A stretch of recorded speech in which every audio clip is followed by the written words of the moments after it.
Hi guys, we are starting our Planning a Texas Hill Country Wedding edition for contracts. We will have 4 weeks this year with Planning a Texas Hill Country Wedding.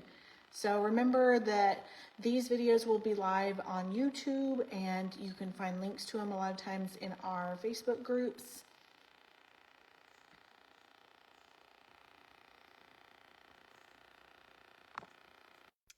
And we are just to get our co-host on right now. Hi. Hello. I can't hear you. Let me see if it's something I can do. It says you're muted.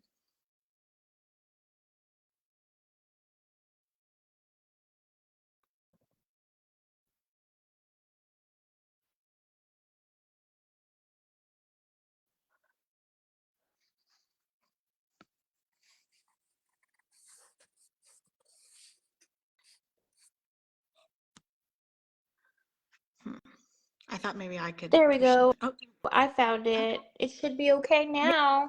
yeah, I can hear you. Can you hear me? Okay, perfect. Yes. Okay, so y'all remember Stephanie from last year. This is Stephanie with Sweet Gardenia Weddings. She's joining us live today to talk about contracts. So we are doing a whole Facebook series. This one is continuation of last year, and we will do 4 weeks of series with a co-host, different co-hosts each week. And so I am Cherie, for those of you who don't know, with Messina Inn. We are a hill country venue in Wimberley, Texas, with lodging. We are a villa venue, villa garden venue, and Gorgeous. we are helping you plan your wedding. So welcome, Stephanie, and please tell us about yourself. Hi, yes, my name is Stephanie Delgado. I'm a lead planner from Sweet Gardenia Weddings. We're based in San Antonio, Texas, but we go all over Texas and anywhere you want us to go. We've been in business for 7 years now, and we offer wedding planning, coordination, and even partial planning for those who want a little bit in between. Yeah. So Stephanie joined us last year for choosing how to choose your planner and for wow factors. And we kind of thought, we should probably create another series or edition, I should say, about contracts. So yes, contracts are huge. Talking about today. And yes, they have ramifications. No matter who the vendor is, I honestly even recommend it for a friend or family member who's helping you out, just because you need to know what they're providing and what they aren't, and there needs to be some kind of, especially if money is involved, but you need to know what you're getting, when you're getting it, all of those things. So always have a contract. Yes.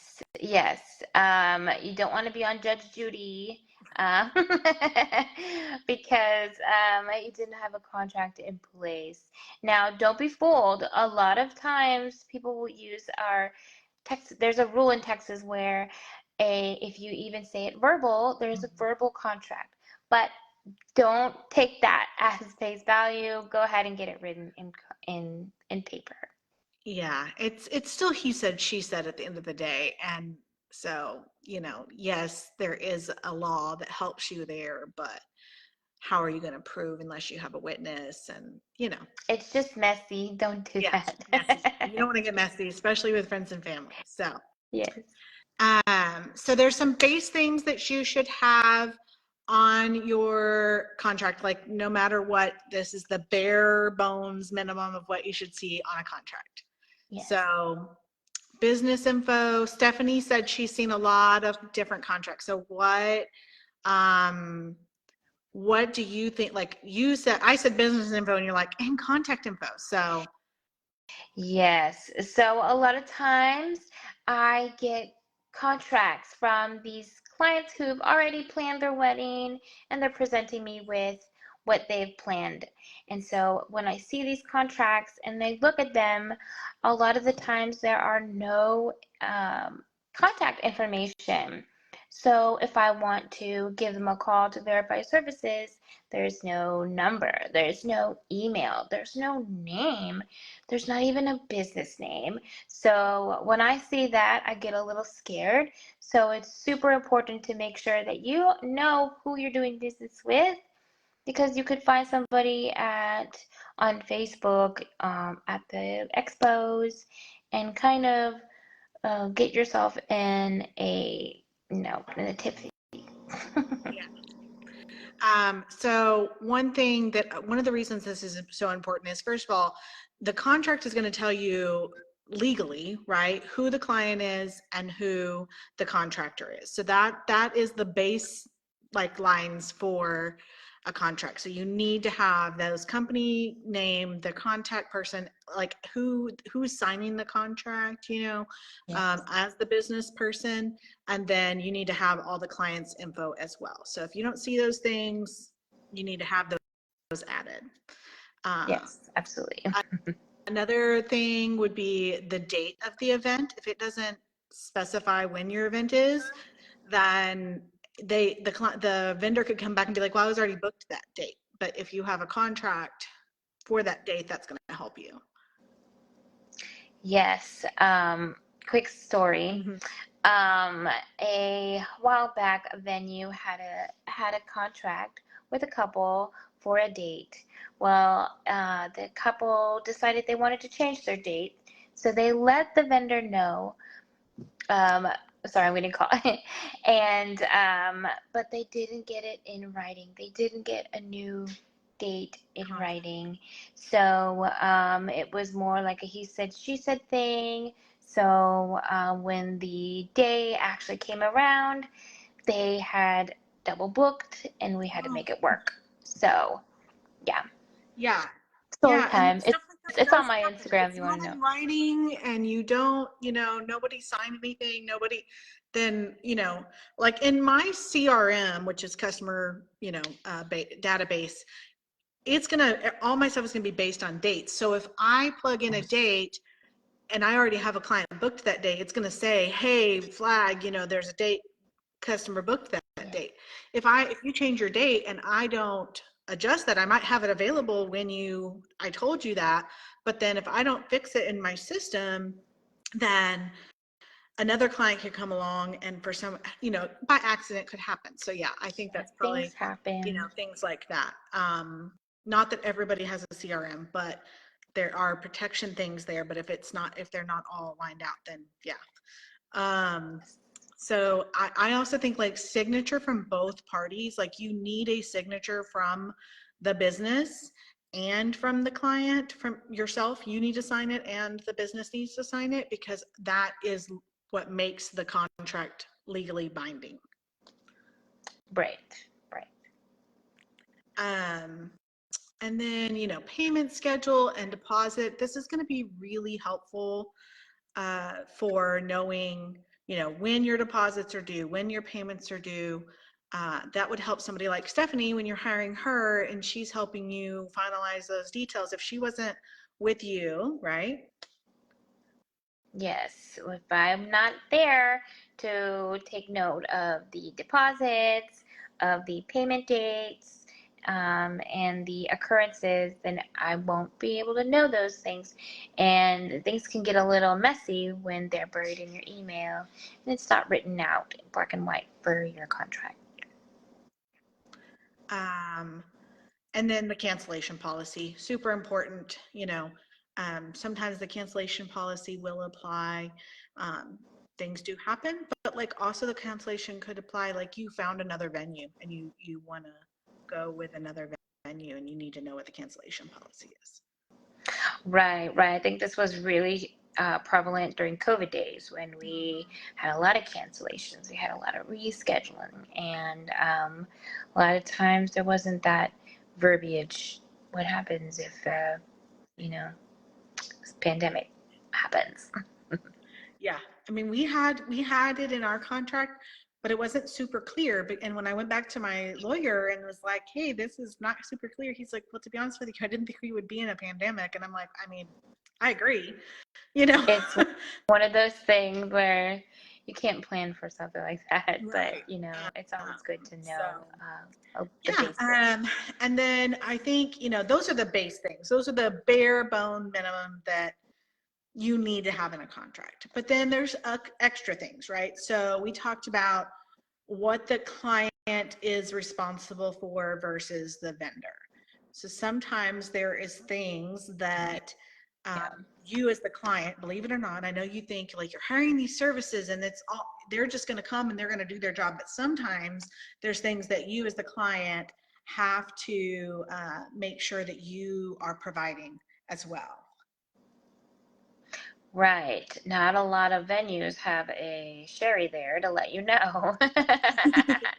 And so the things that, you know, that you'll be responsible for are just taking note of what each vendor needs, of what um, sometimes vendors need to work with other vendors, right? Your DJ needs to know the AV, or the DJ, the band needs to know the AV equipment that they have at the venue.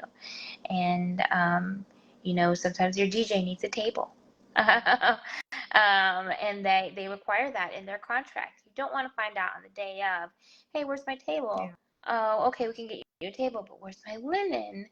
Oh, and this table is not next to the plug that I need here. So it's a lot of um, finding out what each vendor needs and making sure that we make it happen. Yeah.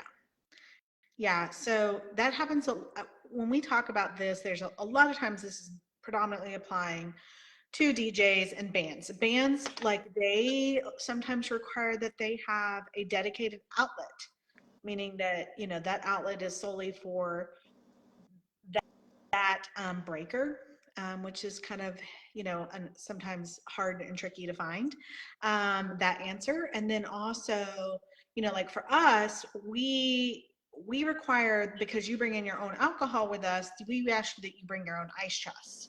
Well, if for some reason you didn't see it in my notes, I have them fill out like a final form and it says it in there, but let's just say for whatever reason you didn't see it or you forgot, like it's in the contract as well. So there's multiple places where you can find the things for me that are required, but sometimes it might just be in the contract for the vendor. So that's something you need to be aware of.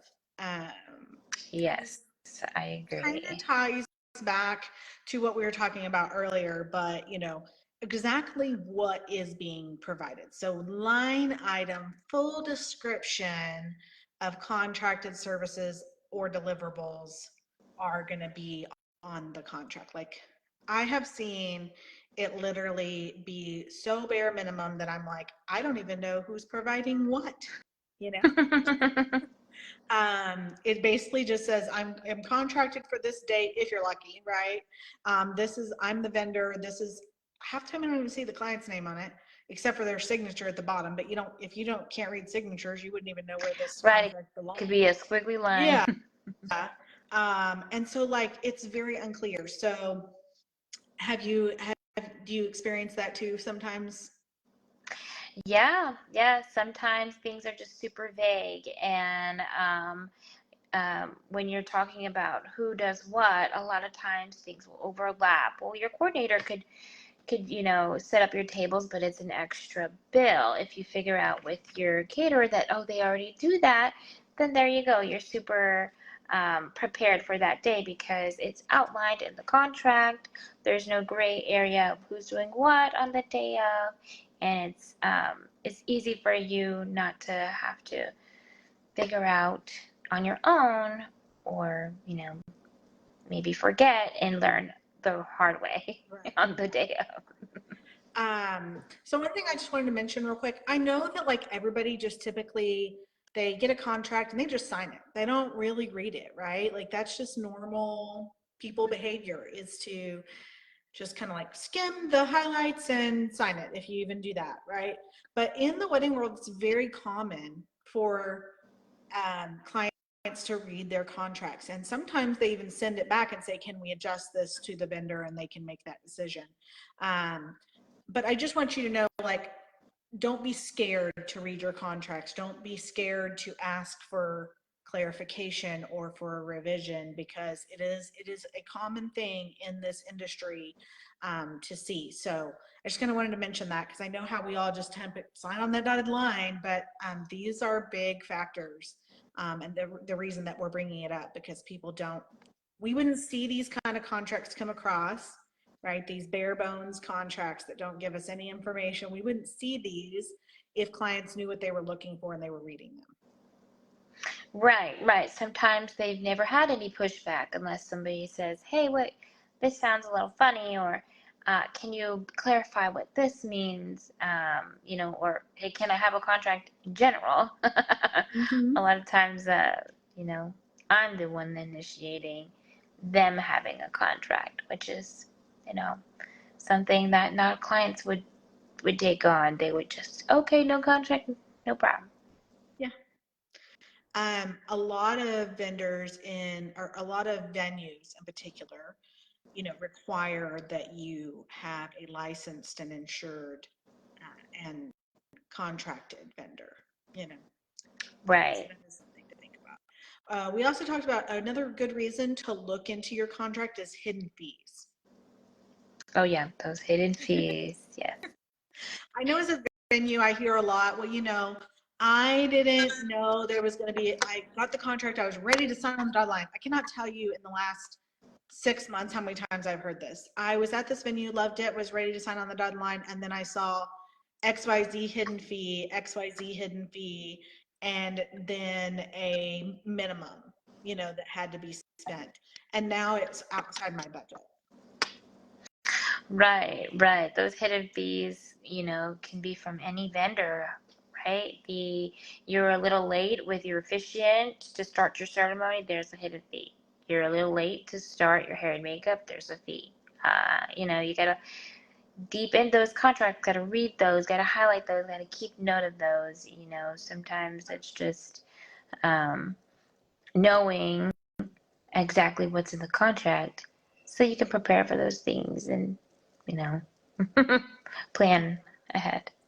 There's, some of the examples that you gave are great. We also see a lot of cleaning fees, Oh yeah, standard service fees, an internet fee for venues, resort fees for like you're staying, if you're getting married at a ballroom at a big hotel, a lot of times those are quote unquote resorts, and they require a resort fee. Rescheduling fees common.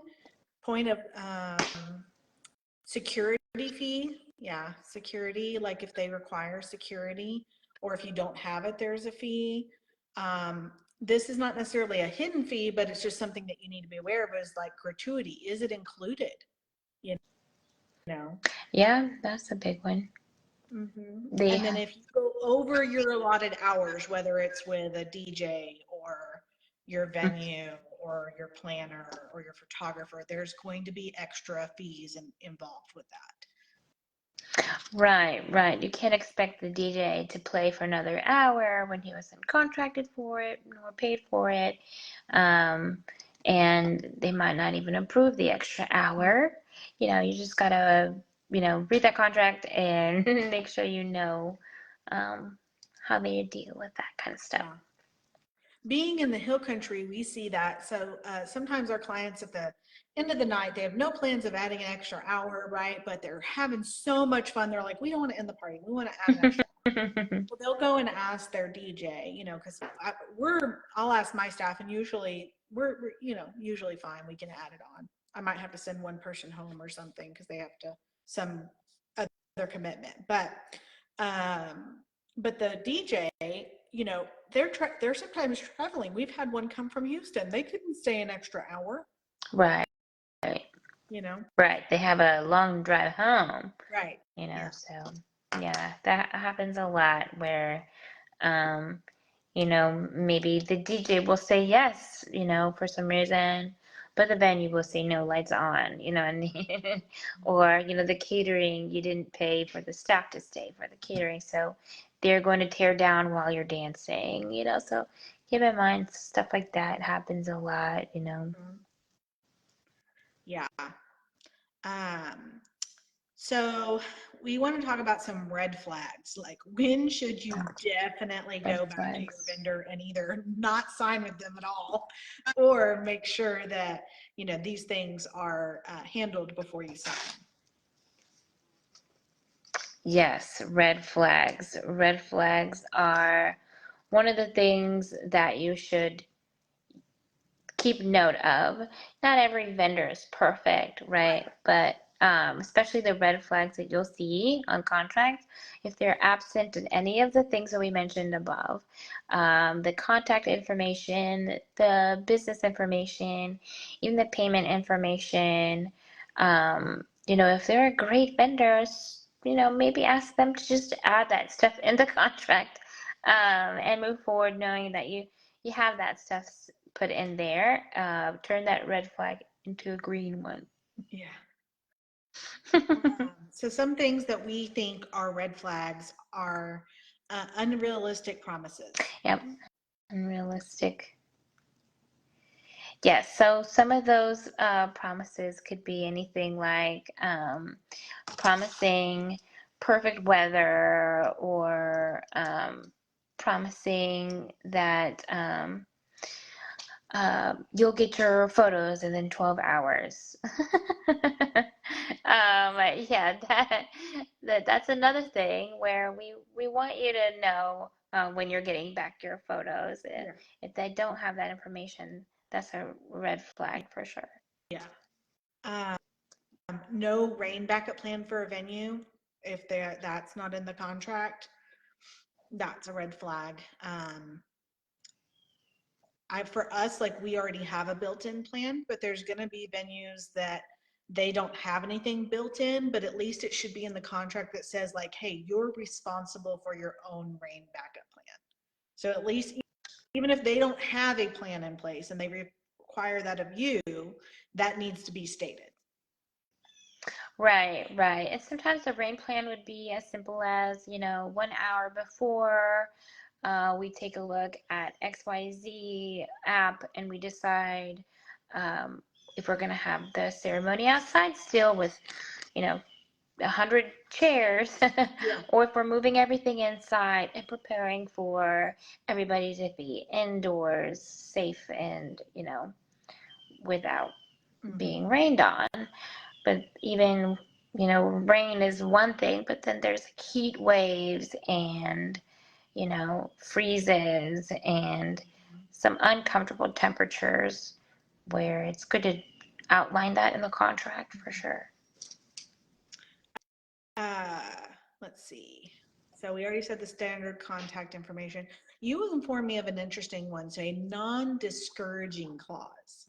Yes. So that's the one where you read it and it says, upon completion of the contract, you're not able to write a review or say anything bad about the company. I would consider that a red flag. When I'm planning weddings for my clients, I want to be confident in them and feel as if they have a choice to voice their opinion if it, what they feel like. And in my gut, I feel like they have it in there because they probably are lacking in some area of professionalism and they're just trying to save their butt. Yeah. I think on a client side, I would be really concerned about that, because that would mean that if you're only seeing positive reviews, then you're probably not seeing the full scope of the reality of the vendor's quality. Right, right. That would definitely make me pause in my tracks. Yeah.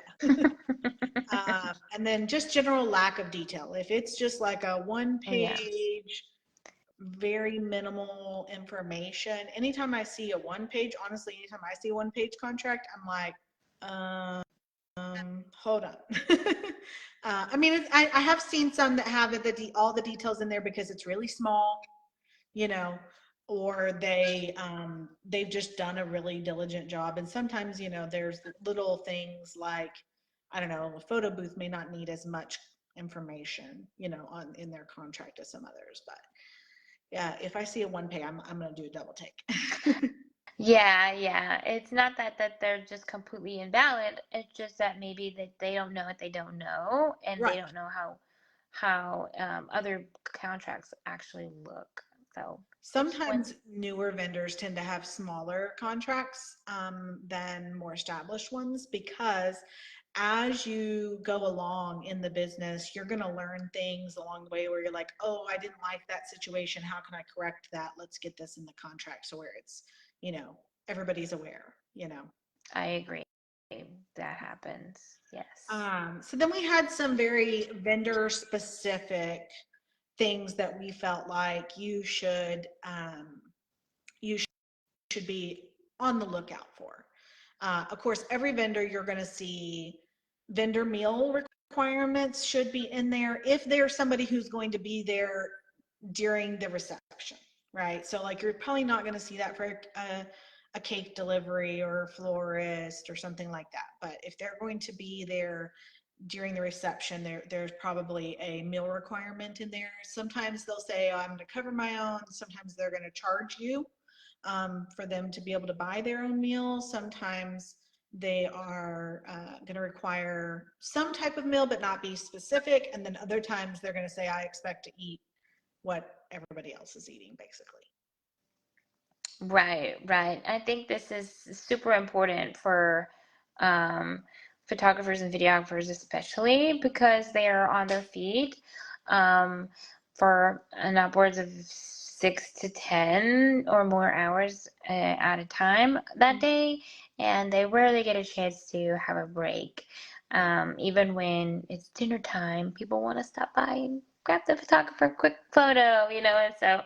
Um, they actually put that in their contracts now, which I Yeah, agree. I've seen Uh, it where like it says like we have to eat when the bride and groom are eating, right. so that Yes. that way, because you don't want to you don't want pictures of the bride and groom eating their food, so that's a perfect time for the photographer to go eat. So yeah, um, Yes, I agree. Yes, having that the meal information ready, and then also like the setup times. Like, when are yeah, they arriving? When are they actually going to start they're doing their business? That stuff is super important, especially for me when I'm building the timeline.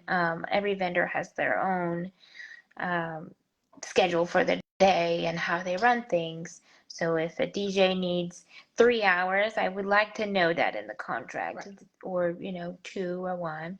It's super important for me to know, um, and how many hours they're contracted for. A lot of times these contracts are very vague. They're just a one for everybody type of thing, and it's super important to know. That way we're not going back and forth with the time of start and the time of end and When all the in it's betweens. when it's cleanup time too, I think that, for DJs in particular, sometimes I've had DJs take forever to pack up.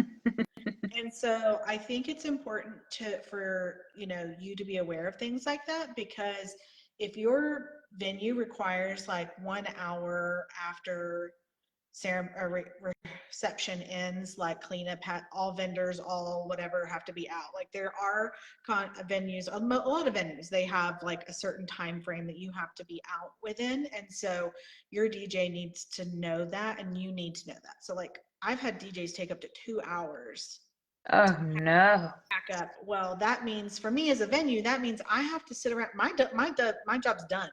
Our crew has broken down every table and chair, has started laundry, has started dishes, all of those things, and we're just sitting there waiting. And I can't leave because I have to turn off lights and lock up. You know, so that's super important to know too, as far as breakdown goes. Right, yeah, I agree. Sometimes venues will charge you like $800, if you're not out within the hour. And, within that hour, if you're not out, maybe you might lose a good chunk of your deposit back, or the gates will close and you'll have to get your car like the next day, type of thing, where it just seems, yeah, know that information and Yeah. plan for that. And then point of contact for the day. So a lot of times in the wedding world, you can hire a photography company or a DJ company or even a florist, and their team is the one who is on they're on your wedding day. So they're not the person that you've been talking to on the phone who's doing all your paperwork and things like that. They're not necessarily the person who's there that day. So making sure that you have the day of point of contact is super important. Yes, a lot of times with your DJ, it's a big company and they hire out contracted other DJs, smaller DJs, and in that time, they connect you with just somebody who's available, and you don't figure that out who's that person going to be until like maybe a month or a week or that week. Yeah. So, yeah, it's super important that there's a contact of the day information in your contract. And just to be clear, we're not saying that you have to have that day of, but just a point to say that they will have that information to you by X Right. date or time Right. frame. Right. And sometimes these companies will have like a concierge level service where it's they answer it 24/7, and they're able to be on call if somebody's running late, and they'll give you an update, or if there was something that needed to be done, they can help you out with that. Yeah. Okay, so we're going to move to the vendor specific things. So photography. I think that being clear on the number of hours that is provided is super important. And the reason that I think that that is super important is because you need to make sure that you have enough allotted hours with your photographer to cover the things that are important to you. So sometimes what I have seen is like your photographer may have a 7 hour window. And in my opinion, all weddings that are regular full size weddings need to have a minimum of 8, but this is just the world of it, is that the 7 is the golden number. So for some reason, a lot of times when it comes to photography and videography, and sometimes that means you may have to cut something. So you may not be able to get your exit in there, or you may not be able to get your hair and makeup process in there. And so being aware of those numbers is super important, but to have that number in the contract 100% needs to be there. Yes, absolutely. Not having a number means that it's, up to the day. Having that number means that you can plan around it. Say, okay, I'm getting married at the church at this time. Do I have time to getting ready photos, or do I really just want to allot those hours to the end of the night for my getting ready, or for my my grand exit and getaway car, stuff like that. Yeah. Same thing with video. Yeah. Turnaround time. So what that means is from the time that they wrap up your wedding at the end of the night, how long will it be before they provide you with edited pictures? Right, right. I And think you told us a story about this is having it like take 18 months, right? months. Yes. So normally I see about like 6 to 8 weeks Yeah. for photos turnaround time. And in the contract it'll say that. But other times it's, 3 months, 6 months. I heard recently 18 months. Yeah. So it's super important to, hey, let me look at that in the contract for my photo and for my DJ so that I know, hey, to be on the lookout for that in my inbox, or but also how they're going to be delivering it to you. A lot of times it's by USB, it's by DVD, or through a website hosting service, where they upload your gallery and you can order like a printed copies, or portraits or something. So it's super important. You don't really want somebody to send it to you via Dropbox, because then things get jumbled and missed, and it's super important to figure out how they're going to be delivered as well. Yeah. And copyright release kind of goes along with that. So some photographers don't release, not very many these days, but there are some that don't release any copyright. So you have to buy the pictures from them. Like you can't take your photos that you downloaded and take them to Walgreens and print them. Right. What you can't do, well, sometimes you can, right? Yeah. Because they'll put that copyright release, but a lot of times you can't. And a lot of times you can't go and just throw a filter over it, crop it all the way you want, and just have it mass printed or give it to the bridal shop to, print out and use on their socials and their, without proper credit or in their print ads and stuff like that. That's actually not legal. So little stuff like that. They'll have that contract Yeah, like if copyrighted. I am sharing a bride's pictures from wedding here, I'm gonna reach out to the photographer. Even though I have a release in my contract that says I have the right to use them, I have the right to use. I have like a picture release saying that I have the right to show your pictures on my social, but I still need permission from the photographer to share them as well, because it's like it's their artwork. Yeah. I mean, it is their artwork, but if you're thinking about it in a sense, like that's why you can't just do as you please with Right. it. Right. Good photographers and videographers have that information in there, Yeah. so that their work is covered and protected from mass um, use of commercial rights or something. Yeah. And then DJ services, some things that we think Oh yeah, are some super DJ important to be in the services. contract for DJ. One thing that I think is really important is attire. I want to know some DJs, like the DJ that we work with, are all inclusive. You can literally select like what attire you want the DJ to wear. They have like 3 different options, but I want to know, like, is this DJ showing up in his jeans to my black tie affair? Yes, yes. Yeah, a lot of times DJs want to know, right? They want to know what the event is so they can match.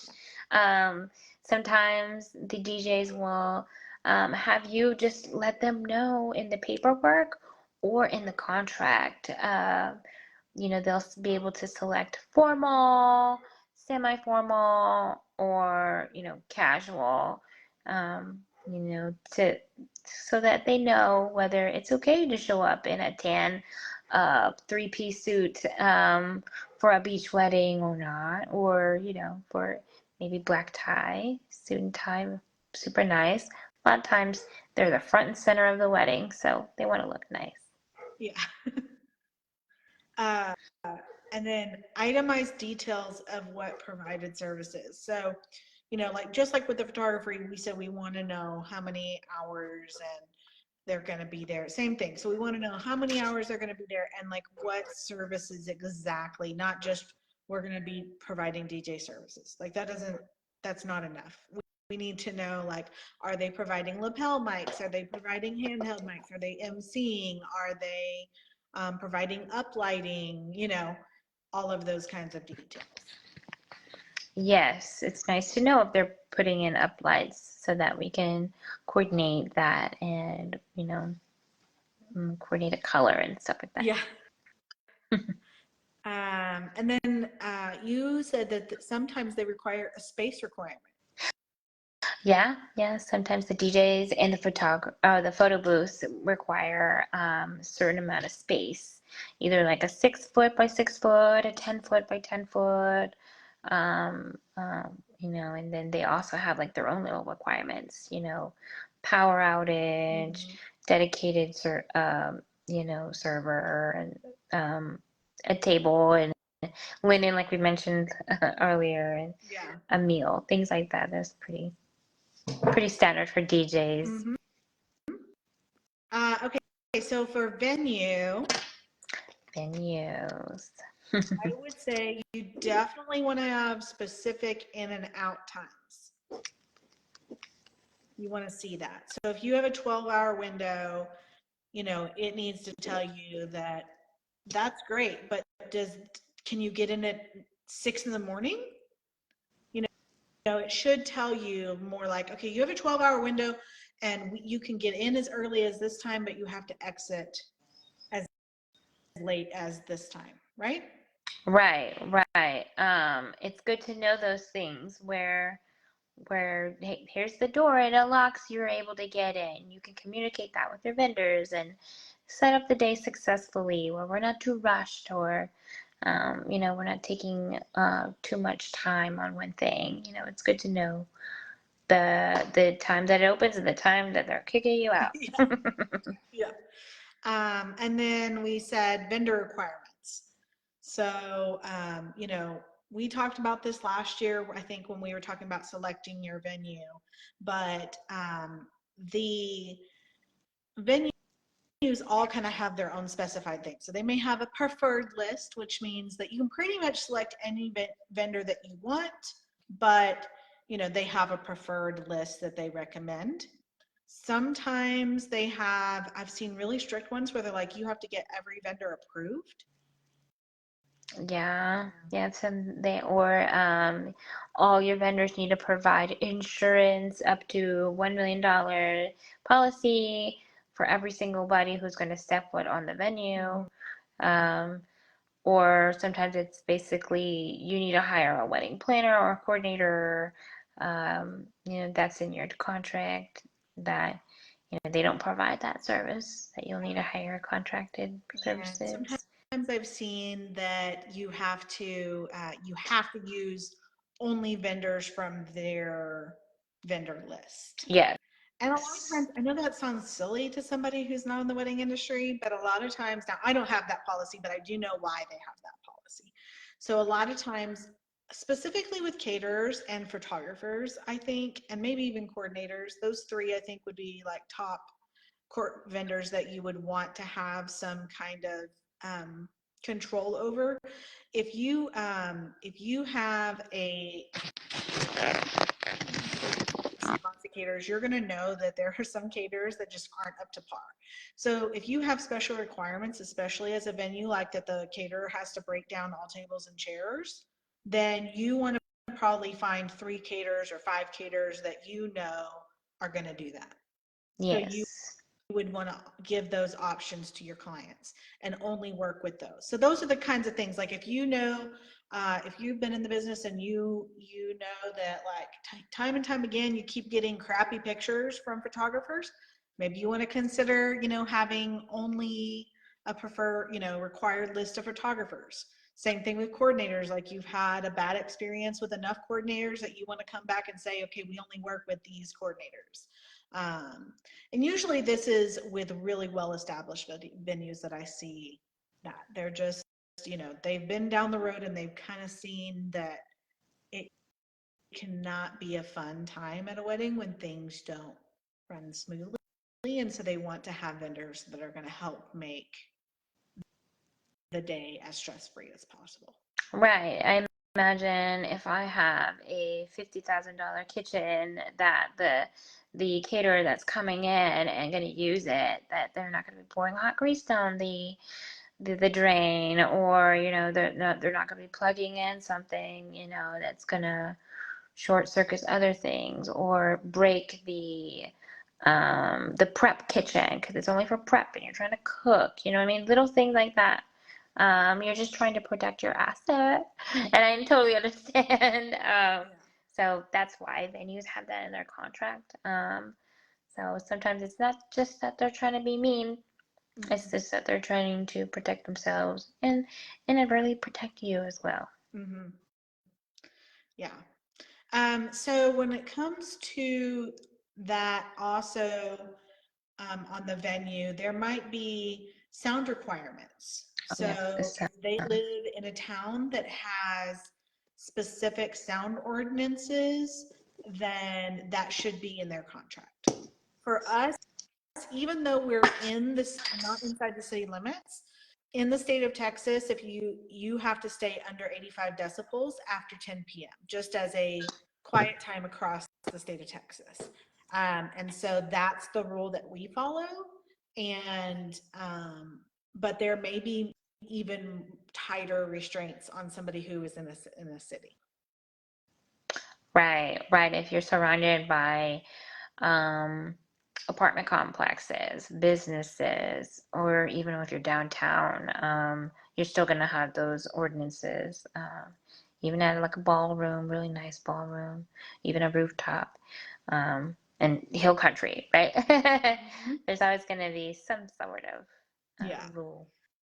And then final head counts, like when your final head count is due, your venue, that should be in your contract so that your venue, you're given that date ahead of time so that you know when you have to give that to your venue. That's how they're going to know how many tables and chairs you need.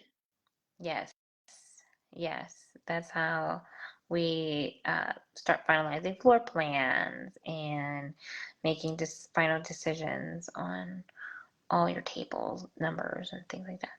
Mm-hmm. And then the other thing that you should see in your contract for venues is going to be the amenities. So when I say amenities for a venue, that's like how many tables and chairs do they have available for your use? Do they have, like, do you have access to just this spaces, or do you have access to the entire property? Things like that. You should see that in the contract. Right, right. How many chairs that they have is a good one. What size tables they have. How many square tables they have, or square rectangular table. Not very many have square. I And think we're going to see it more. We're going to talk about that in our trending. Oh, nice. But yeah, I think that's a good thing to put in a contract so that when you're planning, oh, I want some tablecloths that really, really nice. I want to order them online or from a vendor, that you know that because it's in the contract and they spelt it out really, really nice for you. Yeah. Okay, so catering. Oh yeah, catering. Another one where the head counts are a good one to have in, like, when do you have the head counts by? Because that's super important. That's when you really need to crack down on those numbers and when you need to get those RSVPs in, and that date is going to determine when you need those final RSVPs in. So in your invitations, there's going to be RSVP by this date. That date should be at least, a week or a little bit of time. I recommend 2 weeks before the final head count is due to the caterer, just so that you have time to track down people. Don't think that that's not going to happen, because it will. Yes. You're going to be like, well, they said they were going to come, but we haven't received their RSVP. Like they verbally told you. And so now you've got to call these people, or sometimes you just don't hear anything. That does not always mean to assume that they're not going to show up, because maybe they thought they sent that RSVP card back, but they didn't, and now they're planning to show up. Yeah, that happens. So things happen. So Yeah. that number, I mean that date is good to know on your contract. So when do you have until is the final numbers? Yeah. And I know that we keep talking about line item things in your contract, but one of the things I just think it's super important. Like, don't just tell me that they got the gold package. What is included in the gold package? You know what I mean? But for the catering, I think that when you're looking at proposals and contracts, something that you really need to be aware of is that with catering, there's full service, there's drop service, and then there's like everything is a la carte, right? Everything is pieced together. So I think that's super important. I've had lots of clients of the year be like, well, I found this other caterer that is cheaper. First of all, I don't even know why they're looking at another caterer, because we require in-house catering, but whatever. And I'll be like, well, send it over. Let me see what I can do. I mean, I did this with a coordination client not that long ago, and so what 9 times out of 10, they're cheaper than me because it's not the same level of service. And so, making sure, like, if your venue requires that you have busing, you need to make sure that that's included in your catering contract. Um, I've seen it like where, we talked about this yesterday, where like the busing or the servers are there for 2 hours after dinner. So Mm-hmm. who is busing all those beer bottles?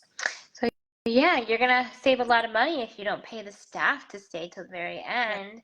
But then there's going to be drinks, there's going to be snacks, there's going to be napkins and things all over the place, and it's going to get very messy. It's going to get very dirty, especially if you have things like chargers on the table, um, cups that need to be taken back to the pack and washed, or even disposable cups everywhere from the bar. Yeah. A lot of times, planners like me will put in their contracts that they absolutely need you to hire a full service wedding caterer, for at least 5 hours or more.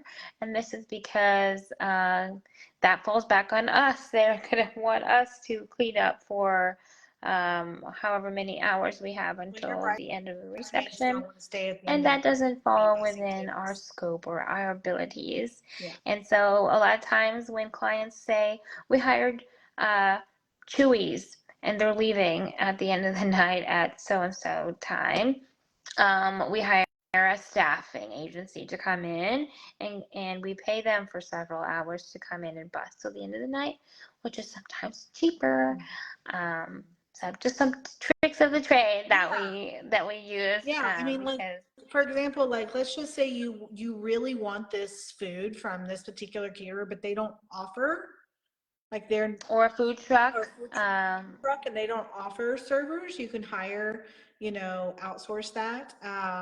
But yeah, just being aware of what's included, making sure that, you're gonna have servers and bussers, and that is China included, or is that price for plastic?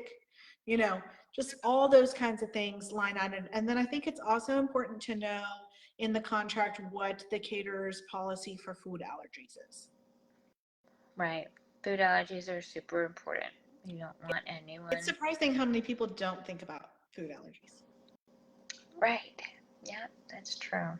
We It's had, life and death. I think this was during COVID, but we had a wedding and it was plated because it was COVID. We didn't do buffet during COVID. We were just like, we don't want to put up a screen that doesn't say wedding.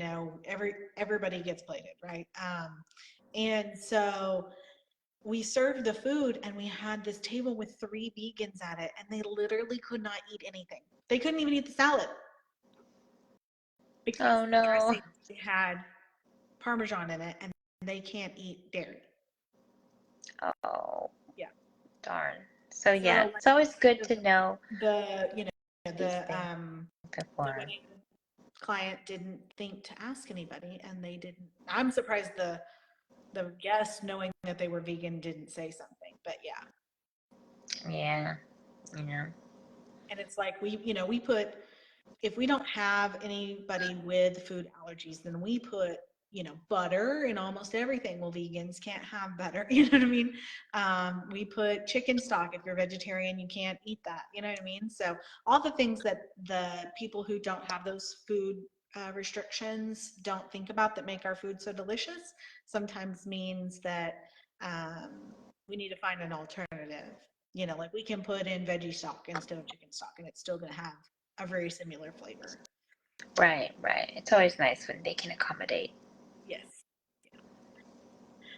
Okay, so florists. Oh, yeah, florists. That's another one where, we do need to know when head counts are due and stuff like that as well, right? Because at times you're planning for a wedding of 200 and you're having 20 tables, and then, only 100 RSVP, then when do you have to cut down that number with your You need florist? That's a to good know the one. sizes. That's just the same as like your caterer as well. And then Yeah. also, are they coming back at the end of the night? Well, who's going to what happens to the flowers at the end of the night? Are they coming back? Are they taking back the rentals? Is it disposable and everything is just up for grabs? Because sometimes venues require you to haul all of your trash, and that requires your florist to come back at the end of the night and clean up for you and haul away those flowers if you don't have a plan for them to go home with family or something like that. So it's always a good idea for your florist contract to have that information. What happens to the flowers at the end of the night? Because everybody's sad when the flowers have to go get trashed. Yeah. So make a plan for them. Ask your florist what happens, because sometimes they do take it away just so that it's convenient for you. But that is an extra price if your venue And then when they requires take that. it away, that usually means they're just stuffing it in a trash bag and it's literally going in the dumpster. So, A lot of times, you it's know, actually if you there's really repurposing it care for other about that, weddings. yeah, if you really care about that, then you might want to consider, letting your florist know, hey, we want to keep our flowers, just come back and get the candles and things that you may have rented from them. So that covered trash.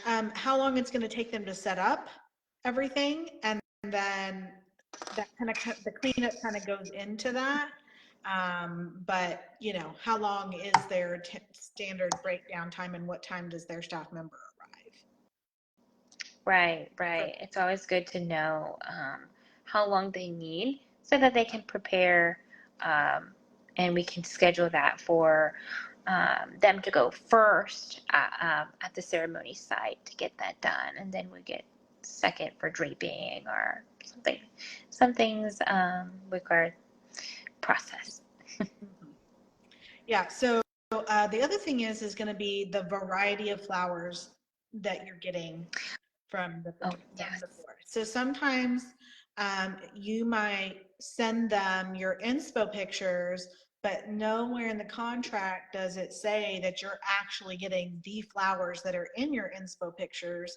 Sometimes it might be like, we're going to get as close as we can. So knowing what level you're paying for, so like a florist can recreate a similar bouquet, but there may be a really expensive flower in here and they're not telling you. Should, Yes. but they're not telling you that particular flower is a $16 flower and therefore they're going to put this in its place. Right, right. Yeah, they always have to leave it up to the interpretation, like of inspiration, right? You can't expect the very same thing, but letting you know that would be really nice in your contract. Yeah. So some of the good floral contracts that I've seen literally specify the flowers that are going to be used. We're going to use carnations, we're going to use roses, we're going to use garden Yeah, roses. I We're going like to use, that. you know, Right. rambius or however you say that one. But I think you froze, Stephanie. I don't know if you can hear me. So when Stephanie gets back on, but that's all we're saying is just to make sure that your contract specifies what type of flowers are going to be in your bouquets or in your arrangements so that you're not getting any surprises on wedding day. Oh, it looks like we may have lost her, so hopefully she'll jump back on shortly. Let me see if I can invite her back on. Let me see here. That was not how to do that. How did I do that before? Oh, yeah.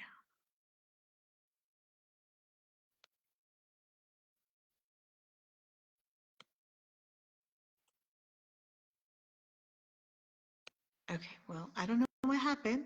The final thing that we were going to talk about was the just that wedding insurance. So number one recommendation is that you get wedding insurance.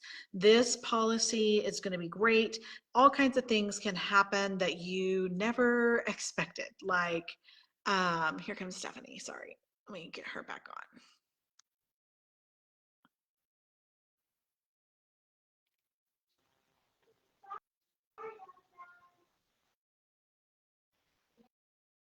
I can't hear you.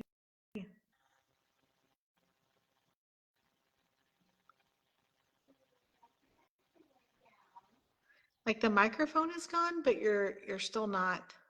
I still can't hear you. And now you're frozen.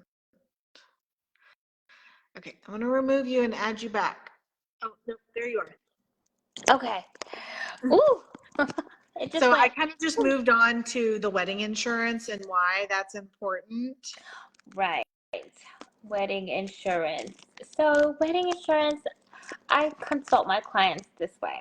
I say it's usually around $150 to anywhere from $400.